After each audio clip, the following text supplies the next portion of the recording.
تو وہاں بھی انہوں نے 10,000 تابعین اور 700 صحابہ کو شہید کیا۔ حضرت ابو سعید خدری رضی اللہ تعالیٰ عنہ گھر سے باہر نکلے، کافی بوڑھے ہو چکے تھے، تو انہوں نے حضرت ابو سعید خدری کو پکڑ لیا، کہا تم کون ہو؟ کہا مجھے ابو سعید خدری کہتے ہیں۔ تو کہا ہاں تمہارا نام سنا ہے، اور داڑھی سے پکڑ کے کھینچا اور کہا کہ ہے تمہارے پاس جو ہمیں دو؟ تو کہا کہ میرے پاس تو کچھ بھی نہیں، میں تو فقیر آدمی ہوں۔ تو ان کے گھر ان کو لے گئے، تو 2 کبوتر رکھے تھے حضرت ابو سعید خدری نے، تو وہ کبوتر لوٹ کے لے گئے۔ اللہ اکبر۔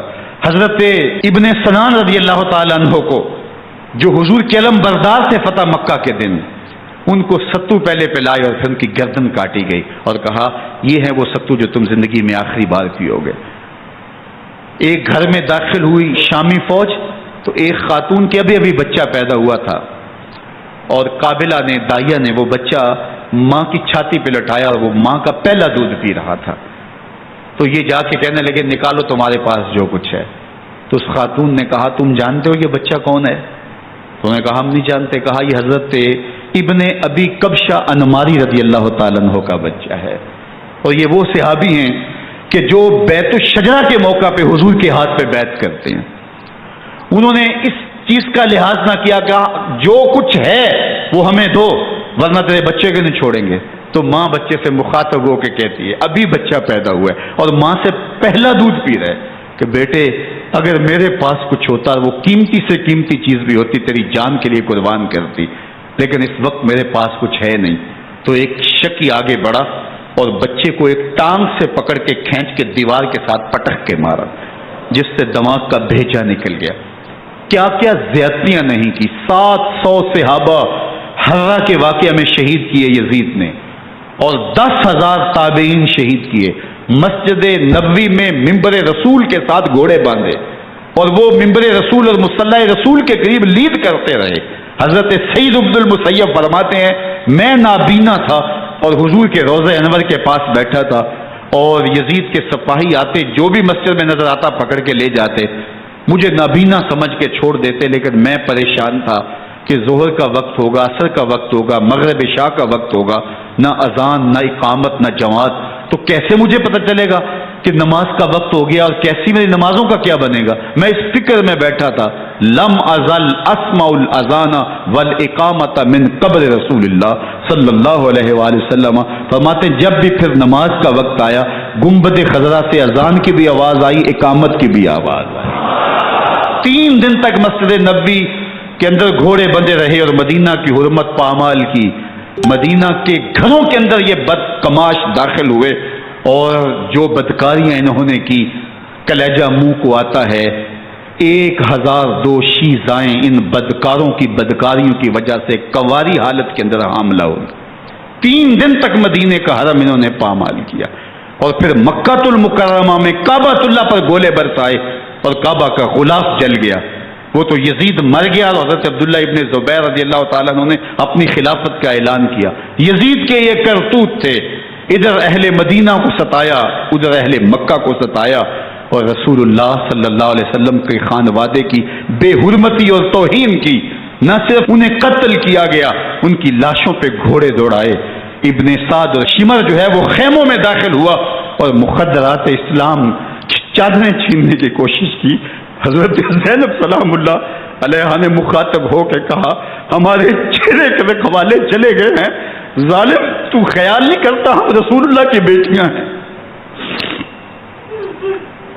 حضرت شہربانو، حضرت زین العابدین اور حضرت زینب سلام اللہ علیہ، ان تینوں کو ایک اونٹ پہ باندھا گیا، اور باقی اونٹوں پہ باقی سادات کو، حضور کی شہزادیوں کو باندھا گیا، رسیوں میں جکڑا گیا، اور اونٹوں پہ باندھ کر کے کوفے کی جانب آگے آگے شہیدوں کے سر چل رہے ہیں، اور پیچھے یہ قافلہ چل رہا ہے۔ اور جب یہ قافلہ وہاں سے گزرا جہاں لاشیں پڑی تھی، امام زین العابدین 14 سال کے تھے اور بیمار تھے، اور ان کا حوصلہ نہ ہوا، وہاں غشی ان کے اوپر آنے لگی، اور وہ منظر ابن کثیر نے، باقی لوگوں سب نے لکھا ہے کہ پھر جب ان کی یہ حالت ہوئی تو پھر سیدہ زینب سلام اللہ علیہ، جنہوں نے ابھی تک بڑے حوصلے کے ساتھ ساری مشکلات کا مقابلہ کیا تھا، اب ان کے بندن ٹوٹ گئے اور آنکھوں سے آنسو بہنے لگے، اور سیدہ زینب نے امام حسین رضی اللہ تعالیٰ عنہ کی لاش پہ کھڑے ہو کے، اور وہ روندی ہوئی لاش، ٹوٹی ہوئی ہڈیاں، اور وہ بڑا بدن، کٹا ہوا سر نیزے کی نوک پہ، اور لاش یہ پڑی ہے، تو حضرت سیدہ زینب نے مدینے کی طرف منہ کر کے جو ہے وہ حضور سے فریاد کی، یا محمد آہو، یا محمد آہو، ھذا حسین بالآرا مزمل بالدما، یا محمد آہو بناتوں کا سبایا۔ رسول اللہ، اے پیارے آقا، یا جدہ ہو، اے ہمارے نانا محترم، یہ دیکھیے آپ کا حسین پڑا ہوا ہے، بدن سے کپڑے اتار لیے گئے، خاک ہوائیں اڑا رہی ہیں، اور اس کے اوپر چادر جو ہے وہ مٹی کی پڑ گئی ہے۔ حضور آپ کی اولاد کاٹ دی گئی، اور پھر کہا بناتوں کا سبایا، حضور دیکھیے آپ کی بیٹیوں کے ہاتھ باندھ دیے گئے ہیں، اونٹوں پہ کس دیا گیا ہے، سرے شہیدہ آگے آگے چل رہے ہیں، اور حضرت سیدنا امام حسین کا آگے آگے سر ہے۔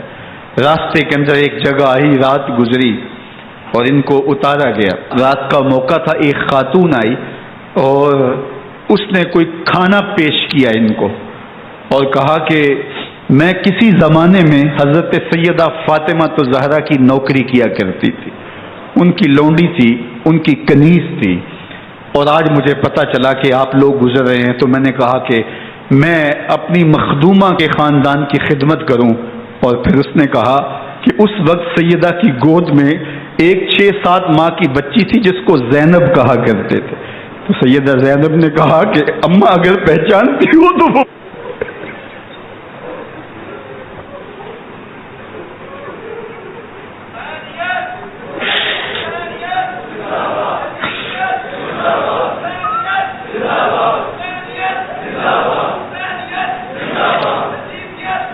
یہ تاراج اور لٹا ہوا کارواں پھر وہاں سے کوفے میں کیسے پہنچا، اور کوفے کے اندر سیدہ زینب سلام اللہ علیہا نے وہ یزید کے دربار میں، ابن زیاد کے دربار میں وہ جرأت آمیز جو باتیں کہیں، اللہ اکبر، زینب کی زبان میں علی کی خطابت بول رہی تھی، اور پھر دشمن اور دوست سارے رونے لگے، اور وہ کیا دل گداز منظر تھے۔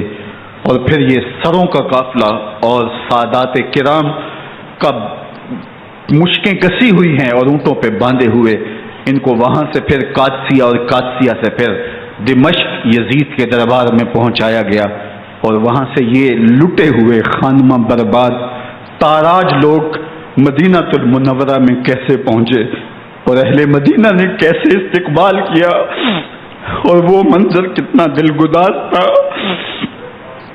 جب اہل مدینہ زینب سے پوچھتے تھے زینب حسین کہاں ہے؟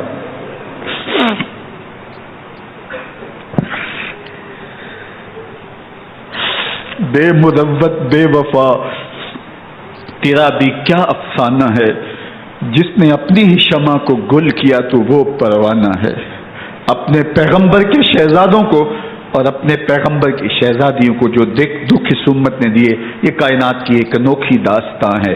اللہ ہمیں اسوہ شبیری پہ عمل کی توفیق عطا کرے اور ان کے نقوش پاک کی برکتیں دے، اہل بیت کی محبت ہماری روحوں میں جذب کر دے، اور جس عظیمت کے ساتھ، جس حوصلے کے ساتھ انہوں نے دکھوں کو جھیلا، جو دہکتی آگ کے شعلوں پہ سویا وہ حسین، جو جواں بیٹے کی میت پر نہ رویا وہ حسین، جس نے سب کچھ کھو کے کچھ نہ کھویا وہ حسین، مرتبہ اسلام کا جس نے دوبالا کر دیا، خون نے جس کے دو عالم میں اجالا کر دیا، جو کہ سوزے غم کو سانچے میں خوشی کے ڈھال کے مسکرایا موت کی آنکھوں میں آنکھیں ڈال کے۔ اے حسین ابن علی تم پر سلام، نازش آل نبی تم پر سلام۔ ذرا میرے ساتھ یہ پڑھ لیجئے، اے حسین ابن علی تم پر سلام، نازش آل نبی تم پر سلام، تم پہ لاکھوں رحمتیں لاکھوں سلام، اے شہیدان محبت کے امام، لالا گوں لالا بدن لالا کفن، اے چمن اندر چمن، زندگی ہی زندگی تیری حیات اے حیات اندر حیات اندر حیات، استخار ملت بیضا ہے تو، رب کعبہ کی قسم یکتا ہے تو، فخر کا دل میں دریچہ باز کرنا چاہیے، جن کا تو آقا ہے ان کو ناز کرنا چاہیے۔ وآخر دعوانا ان الحمدللہ۔